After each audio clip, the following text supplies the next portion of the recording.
Welcome to Heart with Mama Colleen. Ang programang may puso na ikaw ay dadamayan sa iyong pinagdadaanan.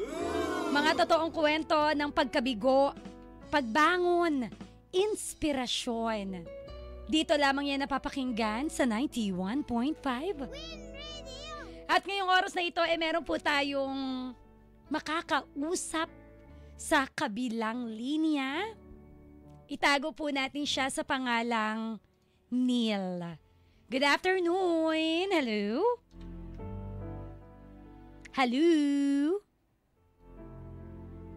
Teka lang po ha. Wait lang po. Hello, good afternoon. Hindi naririnig. Good afternoon. Yes, ma'am. Good afternoon po. Hi, good afternoon. Happy Monday. Happy Monday. Ayan. Ang kausap po natin sa kabilang linya ay si Neil. Neil, ilang taon ka na? 28 years old. 28 years old. Ano po ang status? 38 po. 38. Bungol. 38 po. Bungol po. Ayan, si Neil, 38 years old. Ano po yung estado sa buhay? Isa po akong widow with 2 kids. Girls, 10 and 6 years old. Kayo po ay widow, tama? Yes, ma'am. Ilan po yung anak ninyo? 2 girls po. 2 girls. Ilang taon? 10 years old and 6 years old. 6 years old. Ayan, so, kumusta po? Ano po ba yung ikikuwento, isi-share ni Neil ngayong araw na ito? Siguro part ng story ng buhay ko na mapapatunayan na talagang sa buhay hindi natin makukuha lahat ng gusto natin. Ooh. Okay. Alam mo, recently lang parang pinost ko. May pinost kasi ako sa Facebook page ko, mga ka-winner. Yung tungkol kay Heart Evangelista, 'di ba? Na ang sabi niya, you cannot have it all. At doon po nag-comment si Neil sa post na yon. So sige po, kwento mo po sa amin, ano yung you can't have it all na kwento mo ngayon? Year 2009, nung nakilala ko po yung father ng kids ko. Mm-hmm. And then, mga later part of that year, nagsama po kami. Parang para sa akin, napakaswerte ko at nakatagpo ako ng isang lalaki na sobra akong minahal. Mm-hmm. Napaka-caring po niya. Talagang pinakita niya sa akin na mahal niya ako bilang ako. Mm-hmm. At ako lang. Pero, nung nagsama po kami, after ilang years, hindi po kami nagkaanak. Oh. Nagsama, meaning nag-live-in muna. Yes po. Okay. Pero after 2 years po, after 2 years, nag-decide na magpakasal sa West. Mm-hmm. Pero, ang problem is, napapansin ng mga tao sa paligid. And then, ang family ko na 3 years na, hindi pa rin kami nagkakaanak. 4 years na, wala pa rin. Siya po, working din ako. We tried. Nagpa-doktor kami. Nagpa-doktor din siya. And then, trinay ko lahat ng paraan, actually. Nag-alay na kayo ng itlog sa obando, di ba may ganun? Hindi naman po. Hindi kayo umabot sa ganun. Di kasi may mga kilala kong ganyan. Sa sobrang frustrations nila na magkaroon talaga ng anak. Even yung, sabi daw kasi nila, pag nag-alay ka daw ng itlog o sumayaw ka sa obando, tama ba yun? Nabalitaan mo ba yun? Sabi daw, oo, baka daw mabayayaan. So anyway, you tried. Ano yung mga sinubukan yung paraan? Nagpa-doktor na kami. Lahat ng mga sinasabi ng mga tao na ganito gagawin, ganyan gagawin. Lahat ng options na sinabi nila. Oo. Nakaka-frustrate na hanggang lahat Tapos samahan pa ng may mga taong nagsasabi sa'yo na, ay, baog ka. Insensitive. Yes. Yung mga Kasama ko po. di ba yung mga unsolicited na Yes. na comment unsolicited. na hindi mo naman Yes. hinihingi pero hinuhusgahan na nila na siguro baog kayo. Siguro Yes. masyado ka kasing busy. Yung i-blame na sa'yo na hindi naman nila alam yung nangyayari. Maraming ganyang insensitive na tao, no? Yes. Okay. Yun pa yung isa sa mas nagpapahirap sa sitwasyon. Mhm. Yung sabihan ka ng kapwa babae mo na, ay, wala kang silbi, baog ka. Mhm. Iiwanan ka rin ng asawa mo.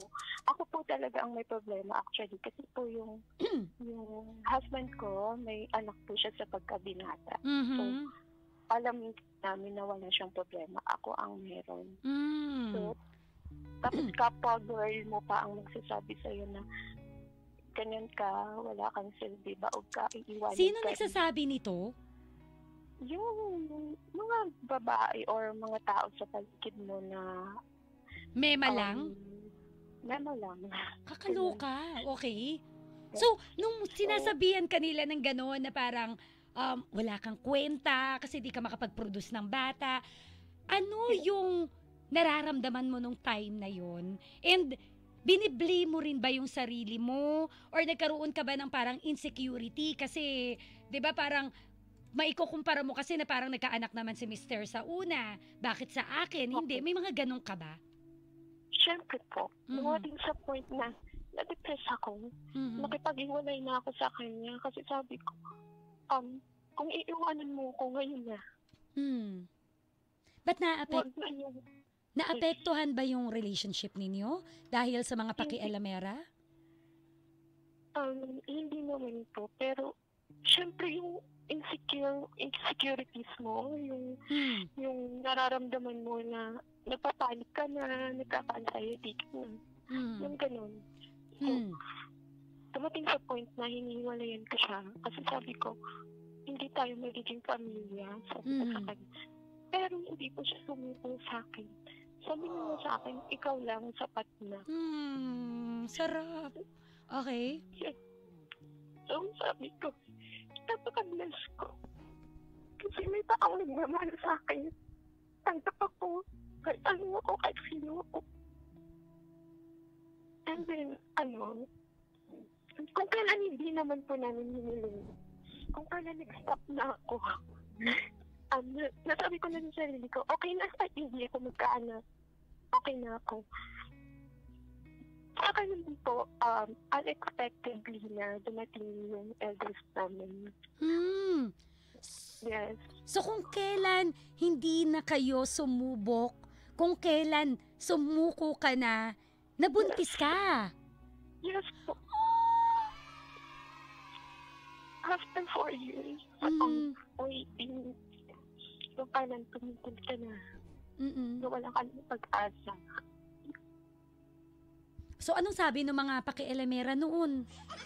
Actually, nagulat sila talaga na nabuntis ako. Nagulat sila kasi napahiya sila. Yes. Yung taong one time na, yung babae one time yung nagsabi na, hindi ko nagkakaanak, paog ka, iiwanan ka naman ng asawa mo. Ano sabi niya? Anong reaksyon? Nagulat siya. Actually, nagulat talaga po siya nung nakita niya na may anak na kami. Sana rumampak ka sa harap niya na nakalabas yung tummy mo. Yung mga asar ka lang, uy, pahingi ng toyo, tapos naka-crop top ka, kita yung tiyan. Lahat naman ng tao sa paligid namin, actually, na-surprise nung nalaman na buntis ako. So, pero I wanna know yung reaction ng pinakanegang tao dyan eh. Yung talagang nagsabi na hindi ka magkakaanak, na baog ka. Yung para bang hindi nila alam yung struggles mo. At, di ba, yung reaction niya parang kinain niya yung sinabi niya. Actually, ma'am, hindi lang ibang tao, kahit sariling kapamilya ko. Sinasabihan ako ganun. Okay. Actually, kahit kapatid ko. Pinapamukha sa akin. Pero you never fight with those people. Hindi ka nag-pick ng fight. Kumbaga parang tinatawanan mo lang sila but deep inside your hurt. Ganun ba yung eksena mo? Or talikod lang po. Tapos sabay iyak. Ganun. And hindi nila alam yon. Parang akala nila okay lang sa'yo. Akala nila wala lang yun, pero napakasakit nun sa isang babae. So, yun, luckily, after not trying hard, after giving up, binigay sa'yo yung panganay mong anak. Yes. Pero struggle po yung 9 months. Kasi po, mababa po yung matris ko. Anytime pwede po akong makunan. Grabe po yung medication na kailangan namin para lang mabuhay yung baby. Tumating sa point na nag-stop ako ng work, pinag-stop ako ng doctor. Tapos, pero wala akong choice. Kulang yung sahod ni Mr. Nangungupahan kami ng bahay. So, kahit sinabi sa akin ng doktor, hindi ka pwedeng lumabas ng bahay kasi bed rest talaga ang kailangan. Correct. Pero, hindi alam ng doktor na nag-work ako, tutorial, para lang masustain yung gamot ni baby. Pero ano sabi ni Mr.? Supported ka ni Mr. nung time na yon? Wala kaming choice. Pinag-usapan namin dalawa. Pumayag siya. Well, ang ginagawa niya po, sinusundo niya po ako, inahatid niya po ako. Ina-adjust niya po yung work niya. Inahatid niya po ako, tapos sabay sundo rin po. And nawala po. Wait lang mga ka-winner. Oo, grabe no? Sadyang may mga tao talaga na mema. Yung hindi mo naman hinihingi yung advice nila. Kung makapagsalita, akala mo may alam sa buhay mo. May mga ganyan talaga, Diyos ko, day. Kaya ang sarap nung tinatawag na sweet revenge. Yung rumampa ka sa harap nila na malaki na yung tiyan mo. Ayan, tinatawagan ko ulit si ate girl. Hello?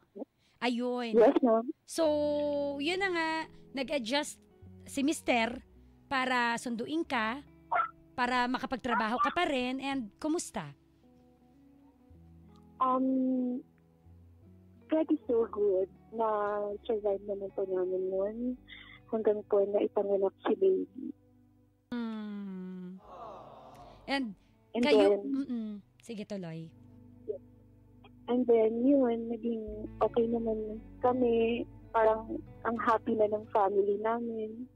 Masaya-saya namin. Tapos,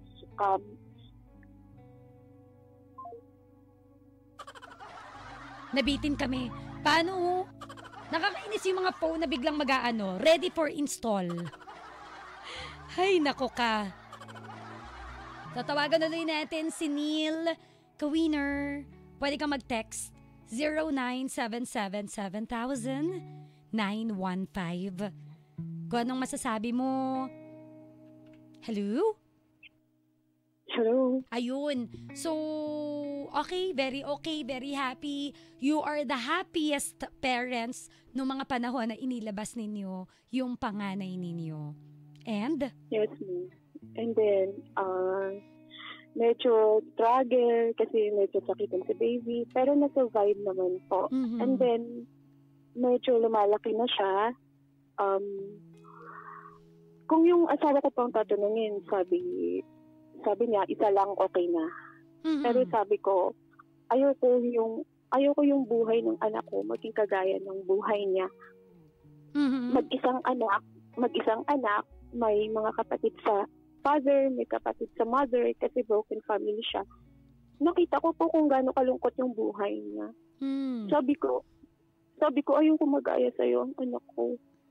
Kawawa siya. Okay. Sabi niya sa akin, ikaw ang bahala. Sabi niya sa akin ganun. Mm-hmm. And then, nabuntis po ulit ako after 3 years. Dito sa...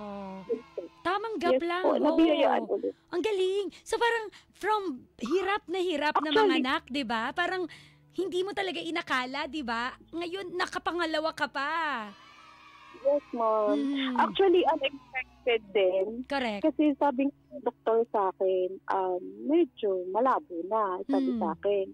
Kasi At ilang taon? may uterine diabetes po ako. Ano po? May case po yung matris ko. May Okay. uterine diabetes po ako. Parang Okay. ganun. Laging nakukunan, laging nawawala. Ganun. Okay. So, So parang ang nangyari, nabuntis po ulit kay bunso. Galing! Binigay ulit ni God yung prayer ko. Correct. So, huyo na naman yung mga ano dyan. Lalo silang nabanas kasi hindi ka talaga baog, nakapangalawa ka pa. Yes. O, diba? Nakapangalawa pa. Yung parang akala, Imagine that. correct. Alam mo, yung kwento mo, maraming for sure nakaka-relate ngayon. Kasi maraming kababaihan, they keep on trying na mabuntis. Minsan inaabot na ng 4 na taon, 5 taon. Minsan pa nga, Yes. kung kailan hindi ka na sumubok, tsaka pa nabuo. So parang, this is a real testimonial na habang may buhay, may pag-asa. 'Di ba? Habang may buhay, wag kang mawalan ng pag-asa na may mabubuo pa. Kasi naniniwala ka rin ba na ipagkakaloob ni Lord yan sa tamang panahon? Yes po. 'Di ba? Minsan Parang, tatanong, opo. sige po, ikaw po. Nung time na yun, Mama Colleen, ang pakiramdam ko talaga, napaka-blessed kong tao. Sobra. You are blessed with a husband. Yes. Ang bait ng asawa ko, mahal na mahal niya ako. Kahit sino sa paligid nagsasabi. Kahit pamilya niya, pamilya ko, nagsasabi, napakabait ng asawa mo. Parang siya yung, hindi man natin masabi na nabigyan niya ako ng marangyang buhay. Mhm. Sakto lang. Pero alam mo yun, yung secured ka, may peace of mind ka, alaga ka. Alam mo yung ganun. Tapos binigay pa ni Lord sa'yo yung pangarap mo. Not once, but twice. Imagine that. Parang pakiramdam ko nun. Parang mahal na mahal ako ni God. Sobra. You are loved. 'Di ba? Kasi dumating ka na rin sa punto na gusto mo na siyang sukuan. Or hindi naman sukuan siya. Parang gusto mo na lang sumuko kasi ikaw na yung nahihiya. Kasi, Yes. again, ang added factor nito yung mga taong mema eh. Na parang, kung tutuusin, hindi naman, wala sanang problema yung relasyon ninyo. Sila yung naglalagay ng gaas doon sa fire. 'Di ba? Walang problema. Sila yung nagdadagdag ng problema na parang ikaw, bilang babae, nahihiya ka sa asawa mo kasi Opo. feeling mo hindi ka enough, feeling mo Yes. tama yung sinasabi nila na wala kang kwenta, na kung tutuusin, you are more than enough pala sa asawa mo. Kaya minsan ka winner, no? Etong kwento ni Neil, alam nyo, don't let other people intrude yung relasyon ninyong dalawa. Muntik ng sukuan ni Neil yung asawa niya dahil sa mga sinasabi ng ibang tao. Nag-self-doubt siya, nahiya siya sa asawa niya, gusto niyang bitawan, pero buti na lang yung asawa niya, pinatunayan na siya lang ay sapat na. Yun yung sinasabi natin na relationship. Yun yung sinasabi natin na that matters, hindi yung sasabihin ng ibang tao. Yung ibang tao na ang alam lang nila, husgahan kayo, pero hindi nila alam gaano ba katiba yung relasyon ninyong dalawa. 'Di ba?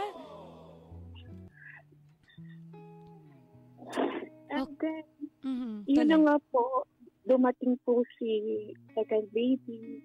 Mm. So, status pa rin po, kailangan pa rin bed rest. Pero Mm. isipin ko, Mama Colleen, tumigil ako sa pag-work. Wala akong work talaga actually nung time na yun. Kasi Mhm. gusto niya mag-focus po kay Pangasinan. Mm.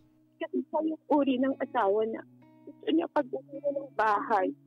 Mukha ko daw yung makikita niya pag nagbubukas siya ng pinto. Ganun siyang klase ng asawa.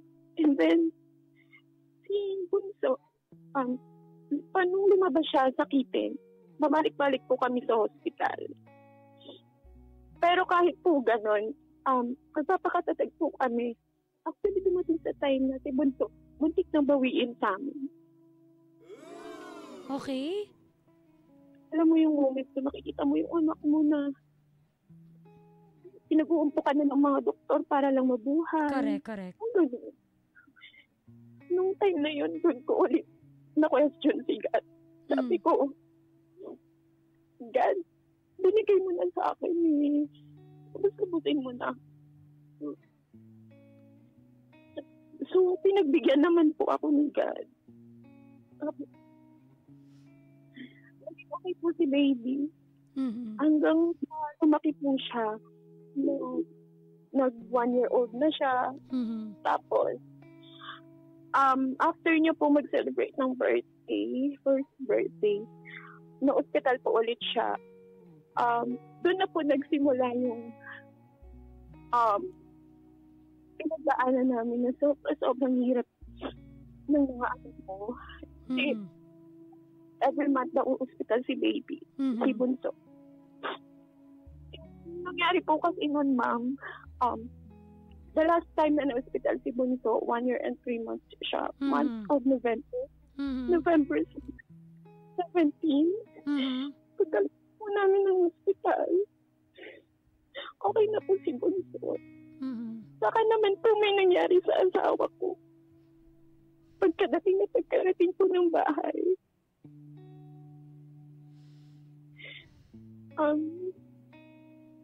yung asawa ko po, sinugod po namin siya bigla sa hospital. Mhm. Kasi inatake po siya. Na high blood po siya. Tapos,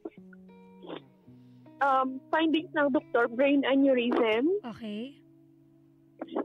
Nakumatus po siya for 24 hours lang.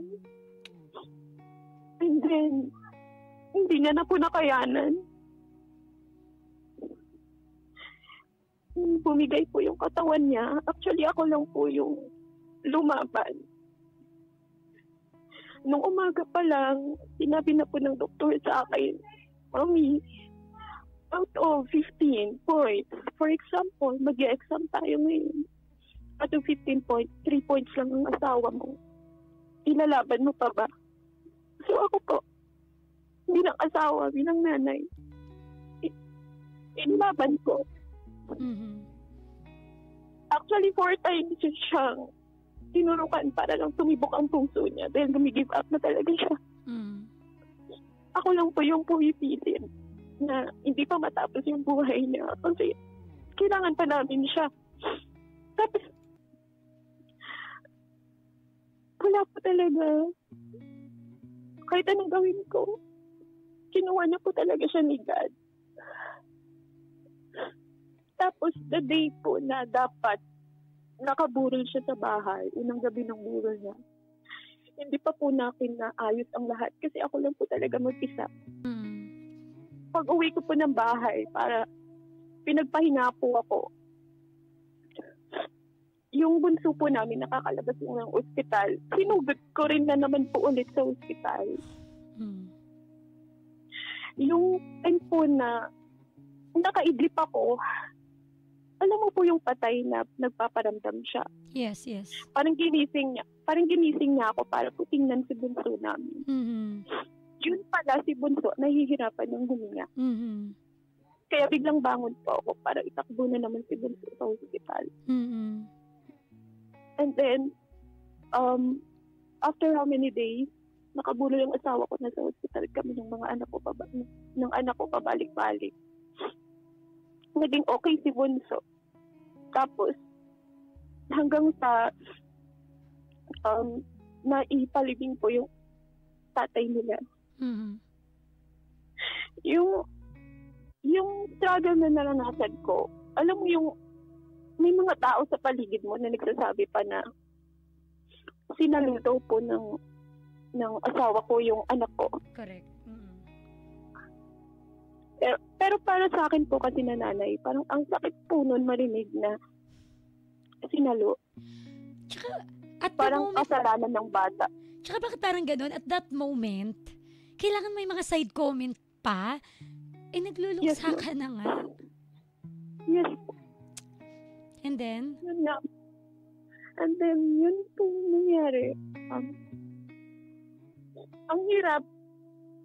Na-realize ko lang na noon, humiling ako sa kanya. Sumuko ako. Tapos binigay niya po yung pangarap ko. Ang pangarap ko lang naman kompletong pamilya. Masayang pamilya para sa mga anak ko. Ginas niya ako ng nabigyan niya ako sa pangarap ko. Unang anak, binigyan niya ako ng pangalawa pa. Tapos may mabait pa ako at mapagmahal na asawa. Ano pa yung hihilingin ko?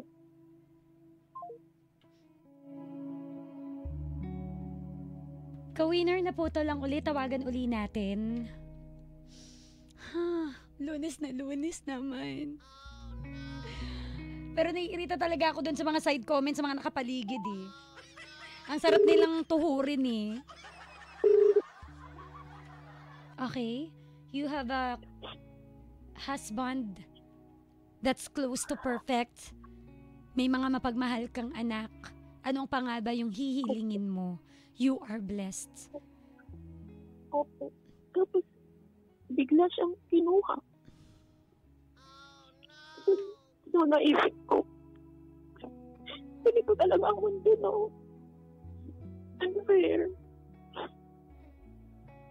Hindi pwedeng lahat ng pangarap mo na sa'yo.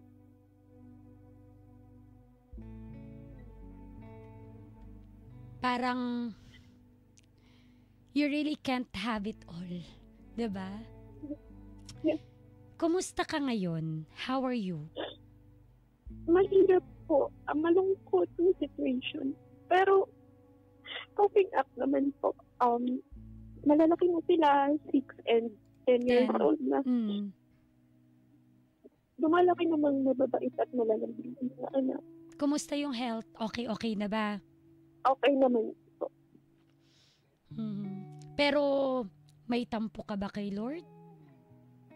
O wala na rin naman? Actually, meron. Kasi sabi ko nga sana pinagpalit na lang niya ako. Kasi kung maghihiwalay kaming dalawa kahit pa paano, makikita pa rin siya ng mga anak ko eh. Pag gusto siyang makasama ng mga anak ko, makakasama pa rin nila yung ama nila. Pero, yung ganito, yung wala na talaga.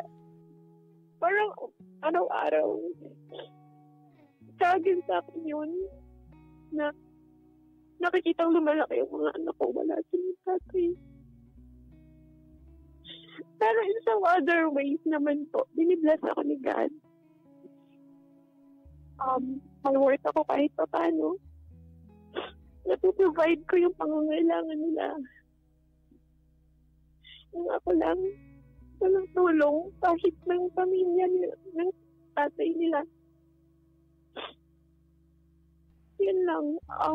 May dalawa akong anak, may dalawa akong prinsesa na malalambing at mahal na mahal ko.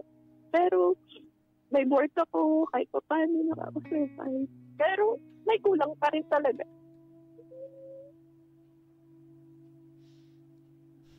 May space pa rin talaga dun na hollow siya. Kung halimbawa, makakausap mo si Lord ngayon, ano yung message mo para sa Kanya? Kausapin mo siya. Lagi ko naman ito nasabi. Pati yung mga tampo ko sa Kanya. Sabi ko, hindi naman siguro ako nagsimusmong tao.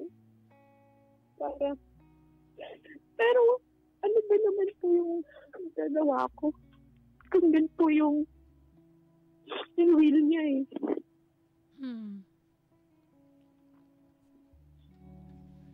Ano ba naman po ako parang reklamo?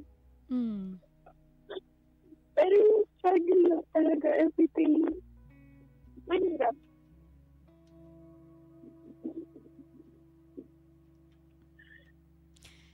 Okay. Miss Neil, mahirap naman talaga, 'di ba? Yung pinagdadaanan mo ngayon, lalo na napilayan ka kasi nawalan ka ng partner na katuwang mo sana ngayon. Pero sabi mo nga, sa kabila ng lahat, you're still blessed. Sa kabila ng lahat, hindi ka niya pinababayaan. Sa kabila ng lahat, hindi ka man blessed sa mga taong nakapaligid sa'yo. Pero God is giving you what you want. Oo, hindi natin gusto na wala na si asawa sa mundo. Kasi yung pangarap natin, buo, family day. 'Di ba? Yun yung pangarap natin, yun yung ideal para sa atin eh. Maaaring narinig na rin natin yung salitang may rason sa lahat namang nangyayari sa buhay natin. And I can't find perfect words para i-comfort ka kasi mahirap, masakit yung pinagdadaanan mo. Pero naniniwala ako na yung faith mo naman sa Kanya hindi nawawala eh. 'Di ba? Nagtatampo ka bilang anak, nagtatampo ka, pero naniniwala naman ako na thankful ka pa rin sa Kanya. Tama? Hello?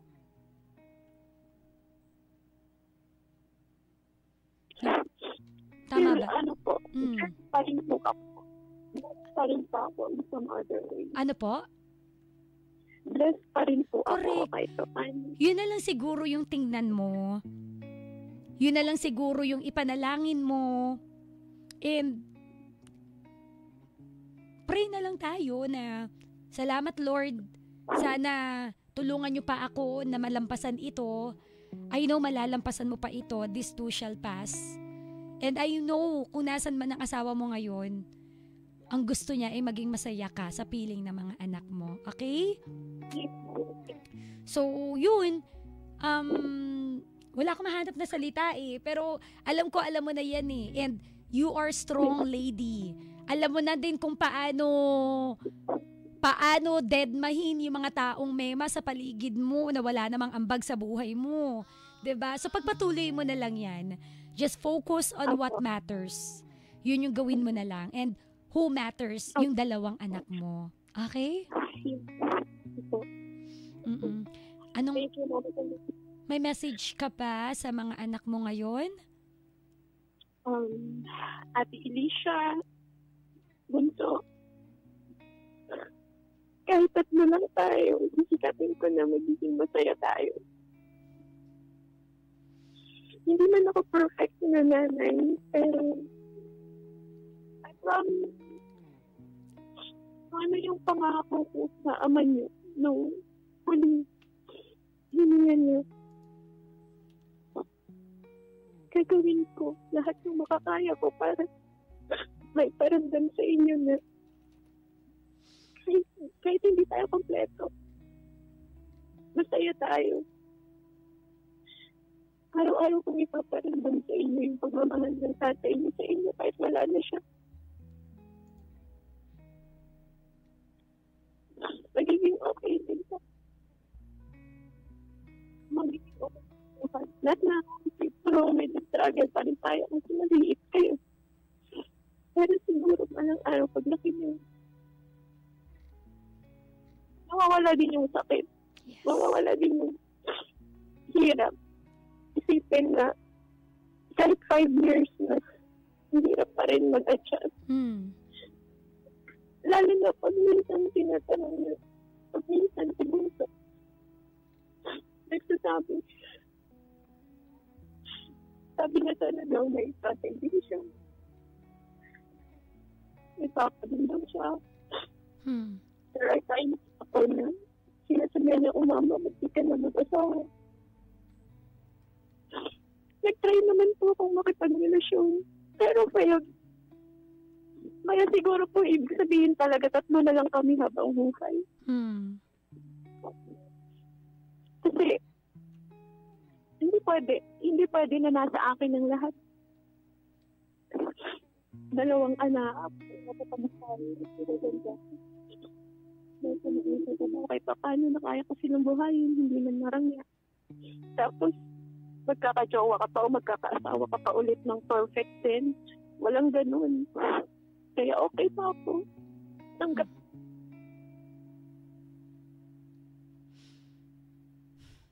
So, yun. Maraming salamat, Neil, sa kwento mo. Mahirap siya, but you'll get through with this. Okay? Yung mga taong nakakasalubong mo, yung mga wrong people, nakakairita sila. But I would like to remind you, yung mga maling taong mema sa buhay mo, somehow, tinuturuan ka nila ng tamang life lessons. Number 1, para iwasan sila. Yes. Kaya Totoo pa, yan, Mama. diba? The wrong people always teach you the right life lessons for you to be smarter, para deadmahin, i-filter out yung mga unnecessary, mga sinasabi nila, and wag kang maging katulad nila. Yun na lang yung goal. And yes, we can't have it all, but life must go on.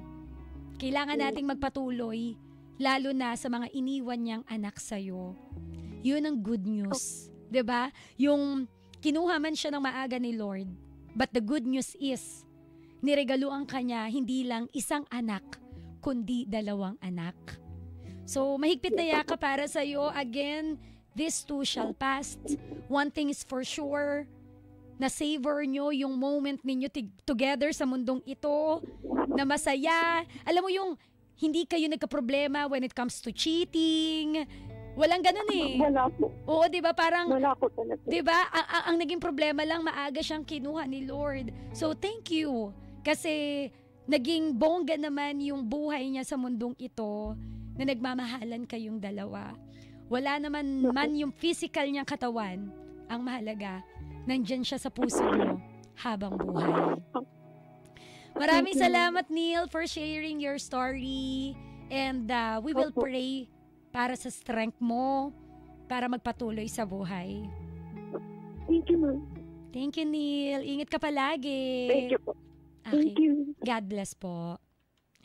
Ka-winner, yan, thank you po. Yan ang kwento ni Neil dito sa Heart to Heart with Mama Colleen. We can't have it all. Pero magpasalamat pa rin tayo. Sa kabila ng lahat, we are still blessed. Lagi pa rin nating tingnan yung mga blessing na natatanggap natin, yun ang i-magnify natin. Huwag yung mga bagay na nawawala sa atin. Life must go on. Let's just move forward and let's be excited sa ano pa yung nakalaan para sa atin. Once again, yan po ang kwento ni Neil dito sa Heart to Heart with Mama Colleen.